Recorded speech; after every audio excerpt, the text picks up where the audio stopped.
Assalamualaikum warahmatullahi wabarakatuh. Selamat pagi, siang, atau malam. Kami dari kelompok 12, mahasiswa Sekolah Ilmu Teknologi Hayati Bidang Sains, Institut Teknologi Bandung. Pada kesempatan kali ini, kami akan berusaha menjelaskan tentang metode deteksi COVID-19 dengan metode reverse transkriptase polymerase chain reaction. Tujuan dari dibuatnya video ini, selain untuk memenuhi tugas mata kuliah proyek biologi sel dan molekuler, kami juga berharap bahwa video yang kita buat ini dapat bermanfaat terutama untuk menjelaskan dan memberikan informasi di tengah pandemi COVID-19 ini. Pembahasan topik ini akan dilakukan dalam bagian-bagian yang akan dijelaskan lebih lanjut oleh saya sendiri dan beberapa teman saya. Baik, langsung saja kita masuk ke pembahasan pertama, yaitu teknik isolasi RNA. Baiklah, di sini saya akan menjelaskan sedikit tentang prinsip dasar dari isolasi RNA. Tapi sebelum itu, mari kita lihat sekilas tentang aturan keamanan bekerja dalam laboratorium, terutama untuk metode ini. Beberapa hal yang perlu diperhatikan selama pengerjaan metode ini ialah diwajibkan untuk mengenakan jas lab berlengan panjang yang juga bersih. Selain itu, gloves juga harus digunakan, gloves khusus laboratorium. Selain untuk melindungi diri kita dari berbagai bahan kimia yang akan kita gunakan, gloves juga digunakan untuk mencegah senyawa kontaminan masuk ke dalam sampel kita. Kedua hal ini bertujuan agar mencegah degradasi RNA yang didapat dari sampel kita. Baik, jadi pada prinsipnya isolasi RNA dapat dibagi menjadi 3 tahap, yaitu lysis cell, kedua inaktivasi enzim nuklease, dan yang terakhir adalah pemisahan untai RNA dari komponen sel lainnya. Pada tahap lysis cell, sel yang terdapat dalam sampel dipecahkan secara fisik maupun dengan bantuan senyawa kimia. Hal ini bertujuan untuk mengeluarkan materi genetik, yaitu DNA atau RNA, keluar dari dalam sel. Dan selanjutnya ialah inaktivasi enzim nuklease. Di dalam sel, terdapat banyak enzim-enzim yang dapat mendegradasi materi genetik yang akan kita ambil. Pada kasus ini adalah RNA.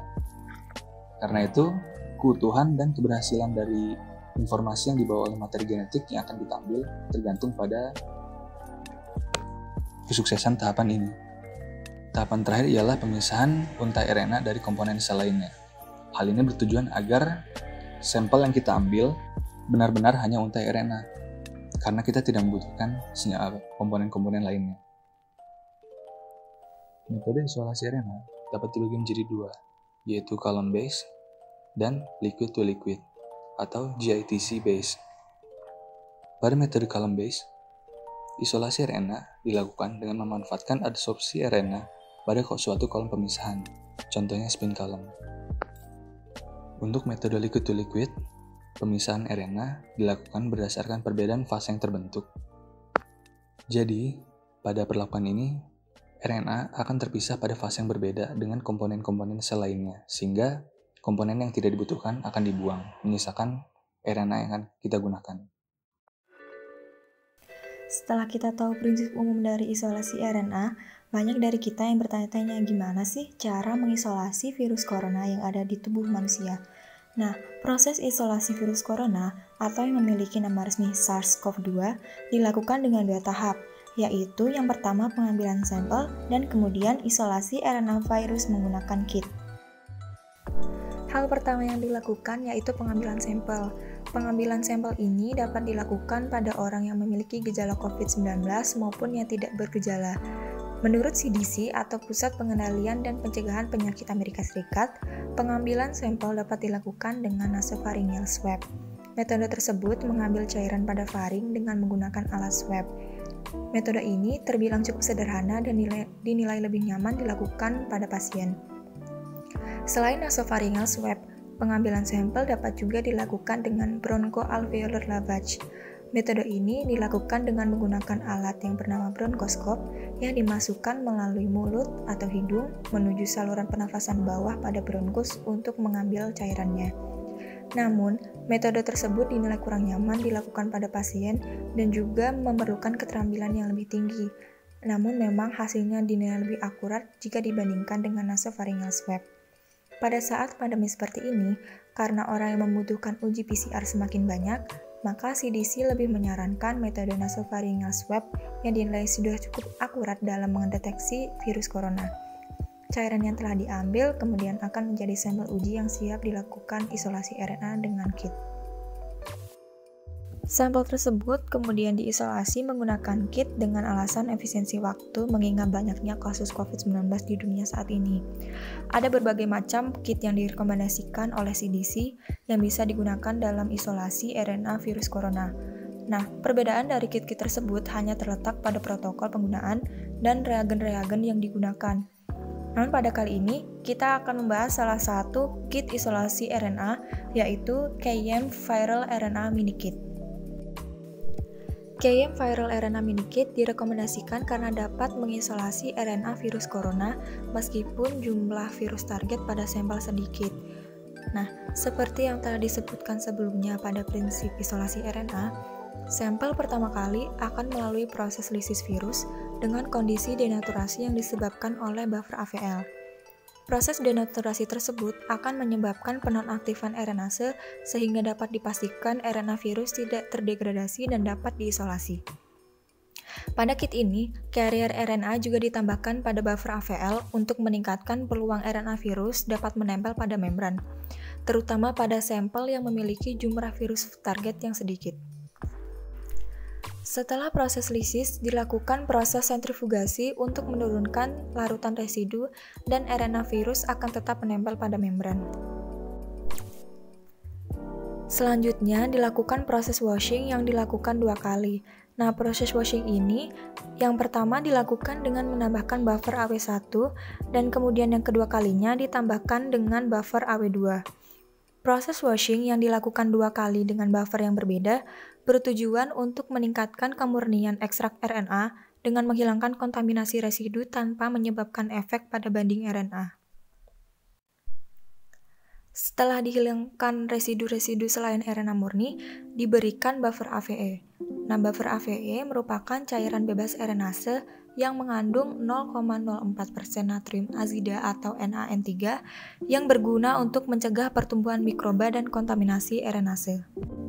Setelah proses isolasi selesai, maka RNA virus murni siap untuk dilakukan PCR. PCR atau polymerase chain reaction adalah suatu metode untuk mengamplifikasi sampel DNA. PCR memiliki prinsip kerja yaitu denaturation, annealing, dan elongation. Proses PCR ini dilakukan dalam sebuah mesin yang disebut sebagai thermal cycler. Proses yang pertama yaitu proses denaturasi. Proses ini dilakukan pada suhu 92-95 derajat Celcius selama sekitar 15 detik. Proses denaturasi tersebut akan menghasilkan pemutusan ikatan pada DNA double strand sehingga dihasilkan strand yang terpisah. Setelah proses denaturasi, selanjutnya yaitu proses annealing atau proses penempelan primer pada DNA berupa sepasang primer yaitu primer forward dan primer reverse. Proses ini dilakukan pada rentang suhu 50-60 derajat Celcius selama 30 detik. Untuk pemilihan suhu paling optimumnya dapat disesuaikan dengan primer yang telah dipilih. Untuk proses selanjutnya yaitu proses elongation atau pemajangan. Proses ini berjalan pada suhu 70-72 derajat Celcius selama 90 detik. Pada proses ini terlibat enzim DNA polimerase untuk mereplikasi segmen DNA dengan bantuan DNTP sebagai building block atau bahan baku penyusun untuk membentuk DNA double strand yang baru. Selanjutnya adalah salah satu jenis PCR yaitu RT-PCR atau dapat disebut sebagai Reverse Transcription Polymerase Chain Reaction. Metode ini adalah salah satu bentuk PCR yang digunakan untuk hasil isolasi RNA. Perbedaan yang mendasar antara RT-PCR dan PCR adalah adanya konversi template RNA agar menjadi template DNA pada RT-PCR. Pada metode ini digunakan enzim reverse transkriptase yang akan mengubah RNA ke dalam bentuk single-stranded DNA. Setelah itu digunakan DNA polimerase untuk membentuk DNA yang double strand dari DNA single strand tadi. Hasil yang didapatkan akan berupa cDNA. Kemudian, setelah diubah menjadi DNA, proses selanjutnya sama seperti yang terjadi pada PCR, yaitu denaturation, annealing, dan elongation. Selanjutnya adalah qRT-PCR. Apa itu qRT-PCR? qRT-PCR merupakan pengembangan lebih lanjut dari RT-PCR, yaitu Quantitative Reverse Transcription PCR, atau dapat juga disebut Real-Time Reverse Transcription PCR. Perbedaan yang mendasar di antara keduanya yaitu qRT-PCR dilakukan sebagai metode yang kuantitatif dan dapat dimonitoring secara real-time. Berbeda dengan PCR maupun RT-PCR yang tidak dapat dikuantifikasi dan hanya dapat divisualisasikan dalam gel elektroforesis. Prinsip yang digunakannya yaitu mendeteksi dan mengkuantifikasi reporter fluorescence atau reporter yang berpendar yang berikatan dengan template DNA sehingga dapat diketahui jumlah kopi DNA yang dihasilkan. Terdapat dua jenis, yaitu penandaan pada sekuens yang spesifik dan juga penandaan yang non-spesifik. Pada penandaan sekuens yang spesifik digunakan Techman probe. Metode penandaan pada sekuens yang spesifik atau metode Techman memiliki langkah-langkah. Di antaranya yaitu penempelan probe Techman pada template DNA. Probe Techman sendiri adalah oligonukleotida yang spesifik dengan ujung 5 aksen terdapat penanda yang berpendar, serta pada ujung 3 aksen terdapat quencher yang merupakan senyawa yang akan mengurangi pendaran. Setelah terjadinya penempelan pada DNA, maka bila probe tersebut tidak dihidrolisis oleh DNA Taq polimerase, maka pendaran yang dikeluarkan oleh penanda pada ujung 5 aksen diserap oleh quencher. Tetapi bila dihidrolisis oleh Taq polimerase, maka bagian penanda pada ujung 5 aksen akan terpisah dari bagian quencher, sehingga bagian quencher tadi tidak akan menahan pendaran tersebut. Sehingga pendaran yang tidak ditahan oleh quencher tadi akan dideteksi oleh alat. Kemudian untuk metode yang non-spesifik dapat dilakukan dengan suatu pewarna yang dapat berpendar yaitu SYBR green. Penanda fluoresen tersebut akan menempel pada template DNA, kemudian pendarannya akan ditangkap oleh alat. Sehingga untuk metode ini, penanda akan menempel pada bagian manapun di DNA dengan tidak spesifik. Tahapan deteksi SARS-CoV-2. Yang pertama yaitu ekstraksi atau isolasi materi genetik virus yang berupa RNA dari sampel. Nah, ini sudah dijelaskan pada slide yang sebelumnya. Lalu yang selanjutnya yaitu preparasi untuk real-time PCR. Preparasi yang dimaksud yaitu mencampurkan hasil isolasi RNA virus yang telah dilakukan pada tahap sebelumnya dengan reagen-reagen yang sesuai dengan kit yang kita gunakan dalam tube untuk menghasilkan RT-PCR master mix. Lalu selanjutnya dilakukan PCR. Selanjutnya, tahapan ketiga yaitu pengaturan instrumen real-time PCR. Tahap ini merupakan teknis dalam mengatur instrumen yang akan kita gunakan, seperti banyaknya cycles yang akan dipakai, serta temperatur dan durasi pada setiap cycles PCR. Terdapat dua jenis kit yang digunakan oleh Balai Laboratorium Kesehatan Provinsi Jawa Barat untuk mendeteksi virus SARS-CoV-2 penyebab COVID-19 dengan RT-PCR. Yang pertama yaitu kit CDC yang diproduksi oleh Amerika Serikat. Kit ini dapat mendeteksi 3 gen, yaitu gen nukleokapsid 1 dan nukleokapsid 2 pada SARS-CoV-2 dan gen RNA-seq pada manusia sebagai kontrol sampel. Namun kit ini memiliki kekurangan, yaitu reaksi penargetan gen pada sampel merupakan singleplex, yang berarti sampel satu pasien harus punya 4 reaksi untuk mendeteksi virusnya, sehingga sampel dan reagen yang digunakan harus banyak. Yang kedua, terdapat kit yang bernama Allplex 2019 nCoV assay yang diproduksi oleh Seagen dari Korea Selatan.